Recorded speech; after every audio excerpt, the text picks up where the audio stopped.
सभी सम्मानित पत्रकार छायाकार साथियों का स्वागत है। देश और प्रदेश की जिस प्रकार के हालात हैं उन पे एक नज़र डालने के लिए आप सबको कष्ट दिया है। देश की जिस प्रकार से सुरक्षा को ललकारा गया और पहलगाम में पर्यटकों और सैलानियों पर जिस प्रकार से हमला किया गया, आतंकी हमले में बहुत से साथी हमसे जुदा हो गए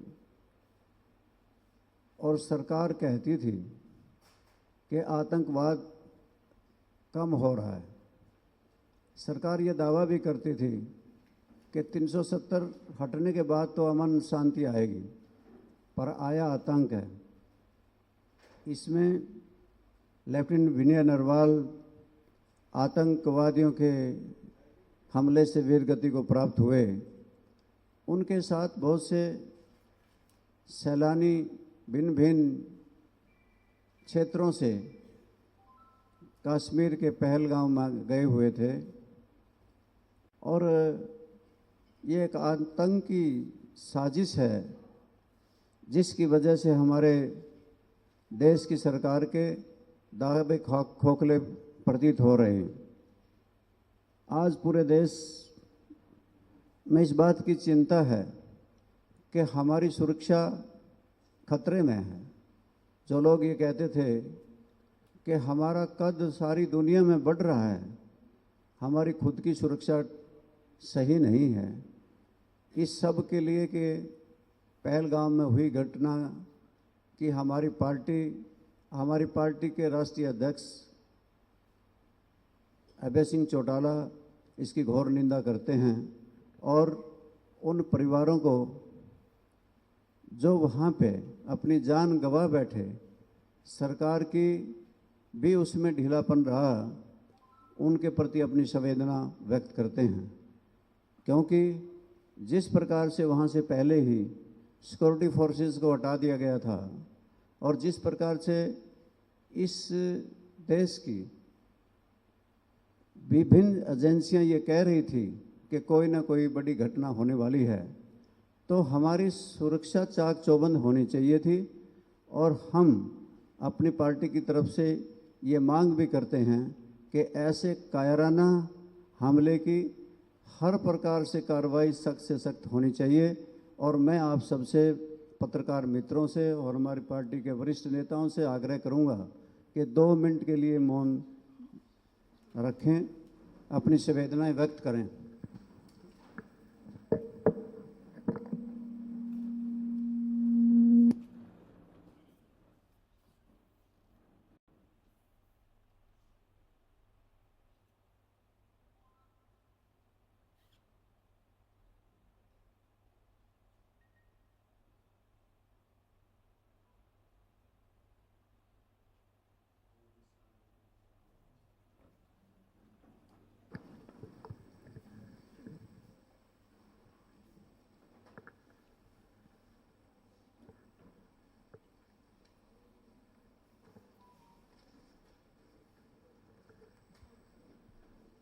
हमारी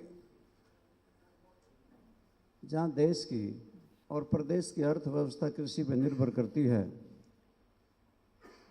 आप सबने ही इस बात को अखबारों के माध्यम से और सोशल मीडिया के माध्यम से भी और सभी साधनों के माध्यम से पता चला कि हमारे हरियाणा प्रदेश में आंधी तूफान, ओलावृष्टि, आगजनी की वजह से किसानों के सपनों पर पानी फिर गया और इतनी हानि हुई, इतना नुकसान हुआ कि किसान का हर दाना दाने के ऊपर आशा लगी हुई थी, वो निराशा में बदल गया। साथियों, हरियाणा प्रदेश में पिछले दिनों कितनी धूल भरी आंधी चली हैं, तूफान आए, बारिश आई, जिसकी वजह से किसानों के चाहे पंचकूला है, अम्बाड़ा है, जमुनानगर, कुरुक्षेत्र, जींद, कैथल, करनाल, सोनीपत, रोहतक, जज्जर, भिवानी, सिरसा जिलों में किसानों की लाखों एकड़ फसल तबाह और बर्बाद हो गई, और अगर कोई बची तो मंडियों में खुले आसमान के नीचे पड़ी है, ना तो उठान हो रहा है ना भुगतान हो रहा है, जिसकी वजह से सरकार की नाकामयाबी इस तरह से प्रतीत होती है कि वो मुख्य दर्शक बन के रह गई है। ना कहीं पे बारदाना है, ना लिफ्टिंग है, और फिर जब लिफ्ट ही नहीं हो रही, उठान नहीं हो रहा, तो फिर उसका भुगतान भी कैसे किसान को होगा। और ये खबरें आपने सुनी भी होंगी कि हर मंडी में किस प्रकार से तौल में हेरा फेरी हो रही है।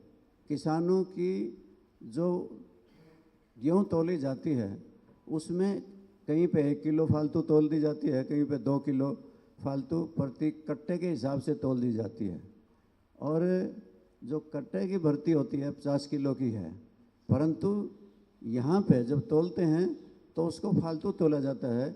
बहुत सी जगह ये ठीक है, इंस्पेक्शन हुए, परंतु कार्रवाई कुछ भी नहीं हुई।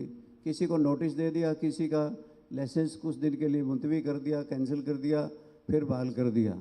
यानी कि हम इस बात की मांग करते हैं कि हरियाणा प्रदेश की मंडियों में मची लूट की भी जांच होनी चाहिए, और किसान को जिसकी फसलें बर्बाद हुई, तबाह हो गई, आगजनी की वजह से, शॉर्ट सर्किट की वजह से, आंधी और तूफान से, हम ये मांग करते हैं कि 61,000 रुपये प्रति एकड़ के हिसाब से किसान को मुआवजा दिया जाए। इसका पैमाना देश के प्रधानमंत्री की हुई जमुनानगर की रैली से खुद ही सरकार ने तय किया है कि वहाँ के किसानों को, जहाँ पे सभा स्थल बनाया गया था, जहाँ पार्किंग की गई थी, वहाँ पे 61,000 रुपये प्रति एकड़ के हिसाब से मुआवजा दिया गया है। इंडियन नेशनल लोकदल पार्टी इस बात की मांग करती है कि हरियाणा प्रदेश के जिन किसानों की गेहूँ खराब आगजनी की वजह से हुई, तूफान आंधी की वजह से हुई, 61,000 रुपये दिए जाने चाहिए। और सरकार इसी प्रकार से अब बीज आजकल जीरी का वितरित किया जा रहा है। जो हाइब्रिड बीज हैं, चाहे 7301 है, 7501 है, 2222 है, सब पे कालाबाजारी है, इसकी भी निंदा करती है। और जो इन्होंने कानून बनाया था जॉब गारंटी का, वो आज खोखला साबित हो रहा है, क्योंकि चाहे पीजीटी हैं, टीजीटी हैं, चाहे फॉरेस्ट के हैं, इरिगेशन डिपार्टमेंट के हैं, उन कॉन्ट्रैक्ट के कर्मचारियों को, उन आपके HKRN के कर्मचारियों को ज़बरदस्ती निकाला जा रहा है। आज वो आंदोलित हैं, उनके प्रति हमारी बहुत हमदर्दी है कि जिनके 5 वर्ष भी पूरे हो गए थे, उनको भी निकाला जा रहा है। वो उनको पक्का किया जाए या जॉब गारंटी दी जाए। और इस सरकार का ये जो कहा गया था कि हम उनकी जॉब सुनिश्चित करते हैं, ये खोखला साबित हुआ है। और हमारी सरकार से अनुरोध है कि ऐसे कर्मचारी जो अनुबंधित थे, कॉन्ट्रैक्ट पे थे, और जो HKRN के कर्मचारी हैं, भले ही वो कितने दिन से लगे थे, उन्हें सबको जॉब गारंटी दी जानी चाहिए। आज वो सब सड़कों पे हैं। धन्यवाद।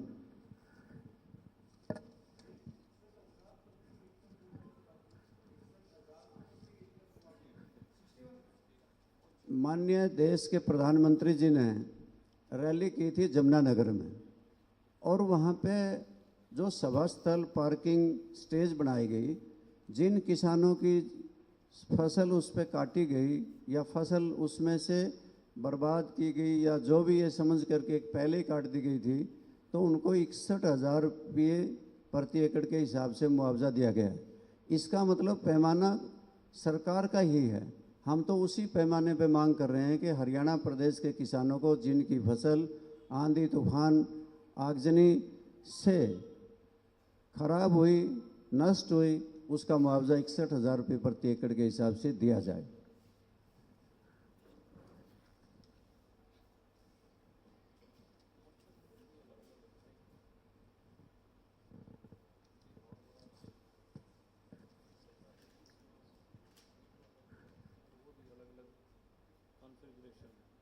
आदित्य जी कह रहे हैं कि पहली बात तो मोस्टर मीटर ही नहीं है। अगर कोई हैं तो वो चलते ही नहीं हैं। वो जो टेस्टिंग का फार्मूला है वो तभी होगा अगर कोई चले। इनके पास मॉइस्चर मीटर है नहीं, अगर हैं वो चलते नहीं। वो तो हाथ के साथ ही देखना पड़ता है मॉइस्चर है या नहीं है, उसकी मर्जी है इंस्पेक्टर की, वो ये कह दे कि इसमें मॉइस्चर है, इसमें नहीं है। और हमने अपनी पार्टी का विस्तार करते हुए जिस प्रकार से आपसे कहा था कि हम 25 तारीख से पहले अपनी पार्टी के संगठन का विस्तार करेंगे, हमने 3 जोन बनाए। एक गुड़गांवा जोन और एक जोन बनाया था हमने हिसार का, और एक अम्बाड़ा जोन बनाया। आज हम अम्बाड़ा जोन के 27 विधानसभा क्षेत्र हैं, उनके हल्का क्षेत्रों की अभय सिंह चौटाला जो हमारे राष्ट्रीय अध्यक्ष हैं और इन सभी पार्टी के निष्ठावान नेताओं से संपर्क करके, सबसे विचार विमर्श करके, मंथन करके हम इस नतीजे पे पहुँचे हैं कि आज हम अपने क्षेत्रवार अध्यक्ष नियुक्त करते हैं। आज कालका के हमने विकास कुमार को, पंचकूला के गुरुदेव अलीपुर को, इसराना हल्का के राजेंद्र जागलान को, संभालखा के श्री राजेश जटीपुर को, पानीपत हल्का के प्रधान शमशेर सिंह देसवाल को, पानीपत शहर का अंकित गाबा बनाया गया है। अम्बाड़ा शहर के चरणजीत मोड़ी, अम्बाड़ा कैंट के अंकुर शर्मा, मौलाना के जगबीर राणा, नारायणगढ़ के श्री विकास लक्की, कैथल के महावीर पट्टी अफगान, कलैत के रोहित कुंडू, पुंडरी के सुरजीत पपनावा, गुला के बलकार सिंह उर्फ बल्लू MC, लाडवा के राजेंद्र कश्यप दूधला, शाहबाद के सुबेश सिंह त्योड़ी, पेवा के तेजेंद्र सिंह, थानेसर के कृष्ण बूरा, करनाल हल्का के प्रधान सुमेर सिंह काछवा, संध के प्रधान मेहर सिंह जुंडला, नीलोखेड़ी के प्रधान भगवंत सिंह संधू, गरौंडा के श्री मनिंदर राणा, इंद्री के भरत सिंह मडान, जमुनानगर के माणिक सिंगला जी और रादौर के सर्वप्रिय जठलाना, जगाधरी के गुरदयाल सिंह, सडौरा के सुरेश कन्नड़ी को अपने अपने हलकों के प्रधान नियुक्त किया गया है, जिसकी एक कॉपी आप सबको हम प्रोवाइड कर देंगे, दे देंगे। धन्यवाद।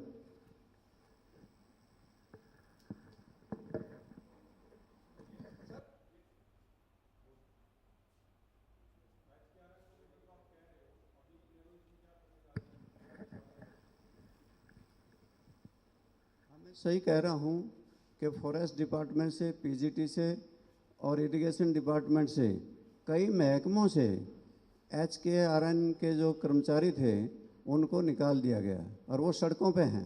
पिछले दिनों मुख्यमंत्री के आवास का घेराव करने भी गए थे, उनको रास्ते में रोक दिया गया था। और इसी तरह से जो अनुबंधित थे, कोई और भी कॉन्ट्रैक्ट पे थे, उनकी भी छुट्टी कर दी गई है। जो सिक्योरिटी एक्ट बनाया था उसका क्या हुआ? ये कहते थे कि हमने तो बड़े बड़े दावे करते थे कि हमने इतने लोगों को जॉब सिक्योरिटी दे दी है। जॉब सिक्योरिटी एक्ट बनने के बावजूद भी निकालना, मैं समझता हूँ उनके साथ बहुत बड़ा अन्याय है।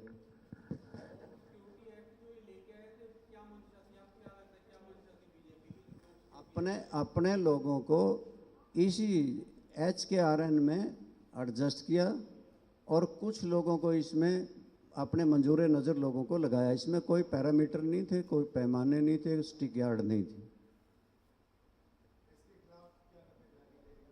हम तो के इसके लिए हमारी हमदर्दी उन नौजवानों के प्रति है, हम उनके साथ हैं, जो भी वो लड़ाई लड़ेंगे उनके साथ रहेंगे और उनको न्याय दिलाने में इंडियन नेशनल दल सबसे अग्रणी भूमिका निभाएगी।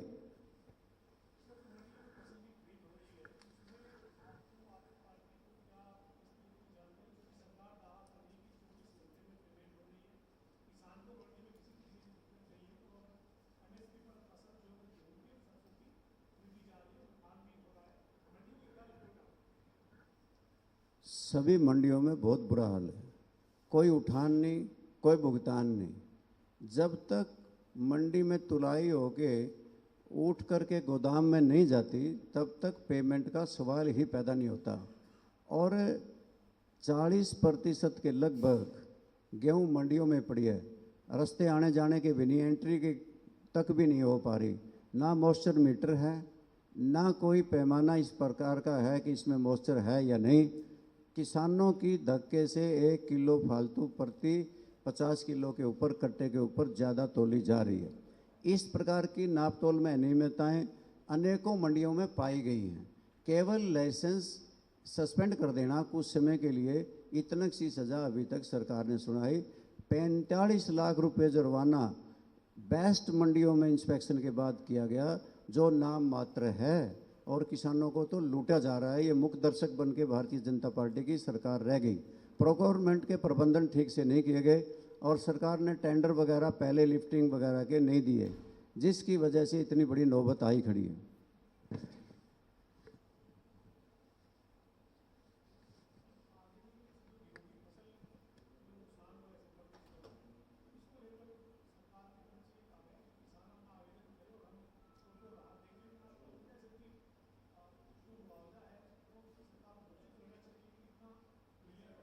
सरकार ने इस बात को साफ साफ नहीं कहा। हमारी मांग तो 61,000 रुपये प्रति एकड़ के हिसाब से है, क्योंकि माननीय प्रधानमंत्री की रैली जमुनानगर में हुई थी। उसके लिए जो सभा स्थल था, जिसके लिए बैरिकेडिंग वगैरह लगाई गई, पार्किंग की गई, उस पर मुआवजा 61,000 रुपये प्रति एकड़ के हिसाब से दिया गया। हम मांग करते हैं कि 61,000 रुपये प्रति एकड़ के हिसाब से किसानों की फसल जिनकी तबाह और बर्बाद हुई दिया जाए।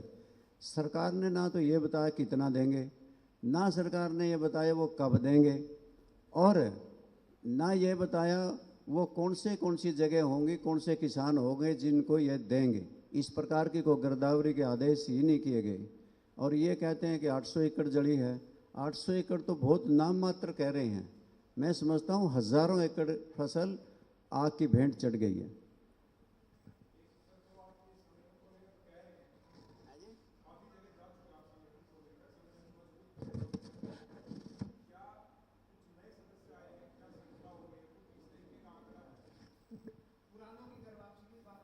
हाँ, हमारी 3 टीमें बनी हुई हैं। हमने पार्टी के पुराने साथियों से संपर्क साधा है, जिनकी विचारधारा चौधरी देवीलाल से मेल खाती रही या उनके साथ उन्होंने काम किया। चौधरी ओम प्रकाश चौटाला के संघर्ष में हमारे साथ जुड़े रहे। बहुत से साथियों से हमने संपर्क किया है और बहुत से साथियों ने यह भी कहा है हम जल्दी ही आपके साथ आने वाले हैं। यह भी नहीं कि कुछ समय के बाद आप खुद देखेंगे 25 सितंबर को जब रैली चौधरी देवीलाल के नाम पे होगी, तो बड़े बड़े राजनीतिक, बड़े बड़े नामी नेता हमारी पार्टी में शामिल हो जाएंगे। बहुत से साथियों से हमारा संपर्क में हैं हम, और हम लगे हुए हैं इस काम पे।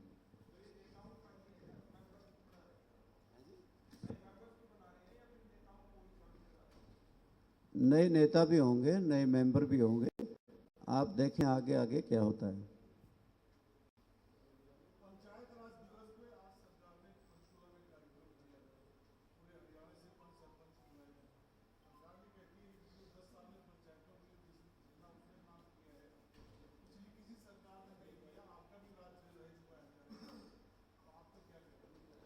सरकार के दावे खोखले हैं। अगर पिछले साल में काम किया होता तो सरपंचों की पिटाई पंचकूले में अश्रु गैस के गोले क्यों छोड़े?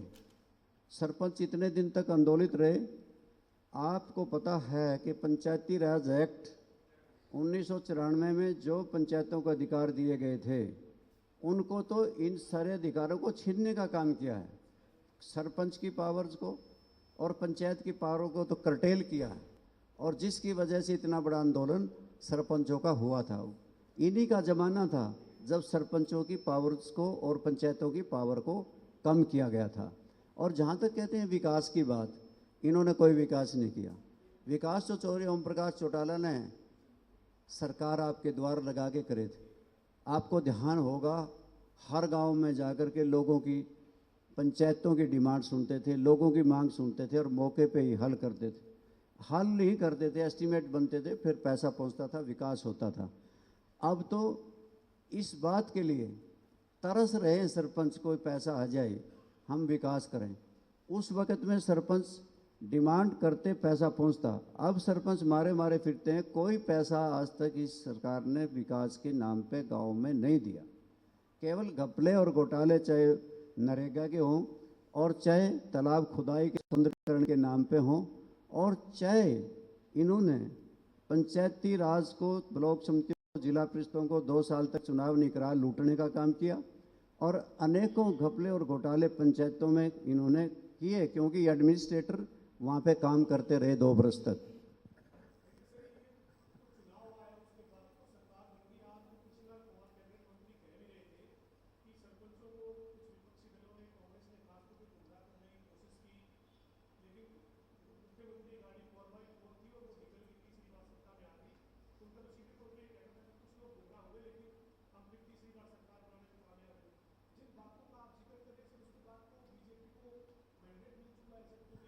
ये डिवीज़न ऑफ वोट्स पे है। अगर आप सारी वोटों को जोड़ोगे तो इनको तो वोट नहीं इतने मिले, परंतु लोकतांत्रिक प्रणाली में जिसकी वोट ज़्यादा वो बन जाती हैं। परंतु ये भी मान के चलो 5 सरपंच, जिला परिषद के मेंबर सारे के सारे इनके खिलाफ थे। वो तो इनके बनने के बाद ज़रूर गए होंगे इनके पास, और ये प्राय होता है कि उनका अंदाज़ा तो कुछ और था, सरपंचों का, पंचों का, जिला परिषद के मेंबरों का, चेयरमैनों का, ब्लॉक समिति के मेंबरों का, कि बीजेपी तो आनी है नहीं। वो तो किसी की मेहरबानी थी जिसकी वजह से रामलीला के कर्टन के पीछे बैठी बीजेपी किसी कांग्रेस के नेता को कह रही थी, ये कह रही थी 14 वोट खराब करने हैं राज्यसभा में, उन्होंने किए थे।